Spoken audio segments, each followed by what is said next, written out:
Hello hi, എല്ലാവർക്കും നമസ്കാരം. എല്ലാവരും ഹെൽത്തി ആയിട്ട് സേഫ് ആയിട്ടിരിക്കുന്നു എന്ന് വിശ്വസിക്കുന്നു. ഒന്ന് രണ്ട് പേഴ്സണൽ കാര്യങ്ങൾ ഷെയർ ചെയ്യാൻ വേണ്ടിയിട്ടാണ് ഇപ്പോൾ ഇന്നിങ്ങനെ ഒരു വീഡിയോ അപ്ലോഡ് ചെയ്യുന്നത്. സാധാരണ വല്ലപ്പോഴും കൂടെ ഒരു ലൈവ് പോകാറുണ്ട്, പക്ഷേ ലൈവ് വരുമ്പോൾ ഇങ്ങനെ നിങ്ങളുടെ മെസ്സേജസ് വരുമല്ലോ ലൈവായിട്ട്, അപ്പോൾ ഭയങ്കരമായിട്ട് ഡിസ്ട്രാക്റ്റഡ് ആയിപ്പോകും. ചിലപ്പോൾ പറയാനുള്ള കാര്യമൊക്കെ മറന്നു പോകും. അപ്പോൾ അതുകൊണ്ടാണ് ഇങ്ങനെ ഒരു വീഡിയോ റെക്കോർഡ് ചെയ്ത് അപ്ലോഡ് ചെയ്യാന്ന് വെച്ചാൽ. വേറെ ഒന്നുമല്ല, നമ്മൾ ദ എൻറ്റയർ വേൾഡ് വളരെ പാനിക്കായിട്ടുള്ളൊരു സിറ്റുവേഷനിലാണ്. COVID-19 ഭീതിയിലാണ് എല്ലാവരും. അപ്പോൾ എല്ലാവർക്കും അറിയാം ഇത് ഓരോ ഇൻഡിവിജ്വലിൻ്റെ റെസ്പോൺസിബിലിറ്റി ആയിട്ട് അറിഞ്ഞുകൊണ്ട് തന്നെയാണ് നമ്മളെല്ലാവരും ഇപ്പം ജീവിക്കുന്നത്. പക്ഷേ അതിനിടയിൽ കൂടെ പല കോൺട്രവേഴ്സീസും കാര്യങ്ങളൊക്കെ നടക്കുന്നുണ്ട്.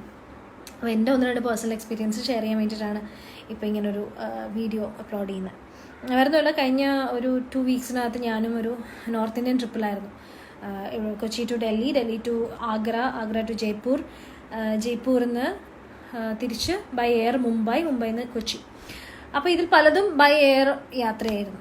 പക്ഷേ ഈവൻ ഡൽഹിയിലും മുംബൈ പോലുള്ള വിദേശികൾ, കൊച്ചിയിലേക്കാൾ ഇരട്ടി വിദേശികൾ വരുന്ന സ്ഥലങ്ങളിൽ പോലും ഇല്ലാത്ത വളരെ എഫക്റ്റീവായിട്ടുള്ളൊരു സ്ക്രീനിങ്ങും ചെക്കിങ്ങും കാര്യങ്ങളൊക്കെയാണ് കൊച്ചി ഇൻ്റർനാഷണൽ എയർപോർട്ടിൽ എനിക്ക് ഫീൽ ചെയ്തത്. അതായത് ഈവൻ ഡൽഹിയിൽ പോയി അവിടെ നിന്ന് ചെക്കൗട്ട് ചെയ്യും, അവിടെ നിന്ന് എക്സിറ്റിൽ പോലും ഒരു പ്രോപ്പർ, ഞാൻ അന്ന് ഡൽഹിയിൽ പോകുമ്പോൾ അവിടെ കൊറോണ കേസ് റിപ്പോർട്ട് ചെയ്തിട്ടുണ്ട്. പക്ഷെ എന്നിട്ട് പോലും അവിടെ ഒരു പ്രോപ്പർ സ്ക്രീനിങ്, ഇനിയിപ്പോൾ എനിക്കറിഞ്ഞൂടെ, എൻ്റെ ശ്രദ്ധയിൽപ്പെടാത്തതാവാം, എനിക്കറിഞ്ഞൂടെ അവിടെ ഇപ്പോൾ വളരെ എഫക്റ്റീവായിട്ടുള്ള സ്ക്രീനിങ് കാര്യങ്ങൾ ഉണ്ടാവാം. ഇനി ഇതൊരു കോൺട്രവേഴ്സിക്ക് വേണ്ടിയിട്ടൊന്നുമല്ല ഞാൻ പറയുന്നത്, എനിക്ക് എൻ്റെ പേഴ്സണൽ എക്സ്പീരിയൻസ് മാത്രം ഞാൻ ഷെയർ ചെയ്യാണ്. ഒരു കോൺട്രവേഴ്സി ഞാൻ ഉദ്ദേശിക്കുന്നില്ല. പക്ഷേ എനിക്കന്ന് അവിടെ ഒരു പ്രോപ്പറായിട്ടുള്ള ചെക്കും കാര്യങ്ങളൊന്നും എനിക്ക് കിട്ടിയിട്ടില്ല. അതായത് നമ്മൾ എവിടെ നിന്നാണ് വരുന്നത് എന്നുള്ള ഡീറ്റെയിൽസോ കാര്യങ്ങളൊന്നും അവിടെ എയർപോർട്ടിൽ ഞാൻ കണ്ടില്ല. ഒരു മെഡിക്കൽ ടീമിനെയും അവിടെ ഞാൻ കണ്ടില്ല. പക്ഷെ തിരിച്ച് ഇത്രയും സ്ഥലങ്ങൾ യാത്ര ചെയ്ത് മുംബൈയിൽ നിന്ന് കൊച്ചിയിലെത്തി, ഈവൻ മുംബൈ എയർപോർട്ടിലും ഞാൻ കണ്ടില്ല.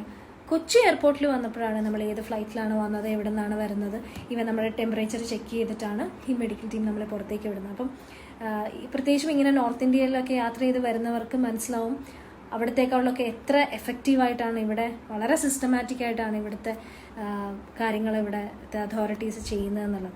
അപ്പോൾ അതിൽ എനിക്ക് സത്യം പറഞ്ഞാൽ ഒരു പ്രൗഡ് ഫീലായിരുന്നു. കാരണം തിരിച്ച് കേരളത്തിലെത്തിയപ്പോഴാണ് ഓക്കെ സേഫ് ആണെന്നുള്ളൊരു ഫീൽ എനിക്ക് തോന്നിയത്.